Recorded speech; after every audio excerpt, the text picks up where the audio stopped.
حضرت موسیٰ علیہ السلام نے ایک مرتبہ اللہ تعالیٰ سے پوچھا، یا اللہ، میری امت کا سب سے بدترین شخص کون سا ہے؟ اللہ تعالیٰ نے فرمایا، کل صبح جو شخص تمہیں سب سے پہلے نظر آئے وہ آپ کی امت کا بدترین انسان ہے۔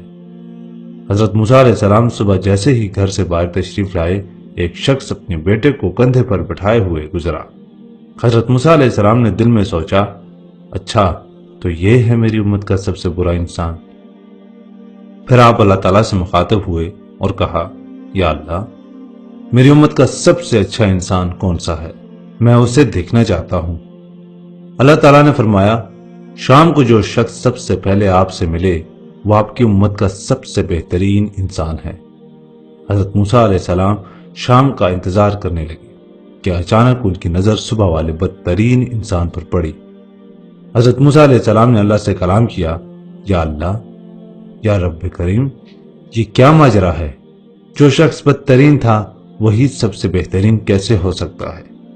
اللہ تعالیٰ نے فرمایا، صبح جب یہ شخص اپنے بیٹے کو کندھے پر بٹھائے جنگل کی طرف نکلا تو اس کے بیٹے نے اس سے پوچھا، ابا، کیا اس جنگل سے بڑی کوئی چیز ہے؟ اس نے کہا، ہاں بیٹا، یہ پہاڑ جنگل سے بھی بڑے ہیں۔ بیٹا بولا، ابا، ان پہاڑوں سے بھی بڑی کوئی شے ہے؟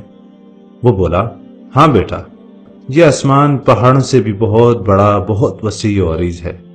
بیٹے نے کہا، ابا، اس آسمان سے بڑی بھی کوئی چیز ہے؟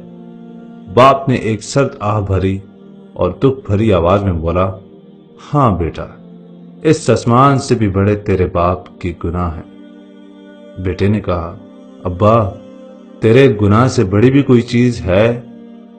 باپ کے چہرے پر ایک چمک سی آ گئی اور بولا، ہاں بیٹا، تیرے باپ کے گناہوں سے بہت بہت بڑی میرے رب کی رحمت اور اس کی مغفرت ہے۔ اللہ رب العزت نے فرمایا، اے موسیٰ، مجھے اس شخص کا اعتراف گناہ اور ندامت اس قدر پسند آیا کہ میں نے اس سے بدترین شخص کو تیری امت کا بہترین انسان بنا دیا۔ میں نے اس کے تمام گناہ نہ صرف معاف کر دیے بلکہ گناہوں کو نیکیوں سے بدل دیا۔ دوستو، سبق یہ ہے کہ اپنے رب کے سامنے رونا اور اعتراف گناہ کرنا، عاجزی سے اس کے سامنے خود کو جھکا دینا بہت بڑا عمل ہے۔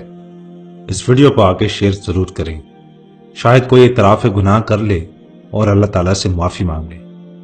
مزید ایسی ویڈیوز کے لیے ہمارے ایج اسلامک میڈیا پیج کے ساتھ دیے گئے فالو کے بٹن کو ضرور دبائیں۔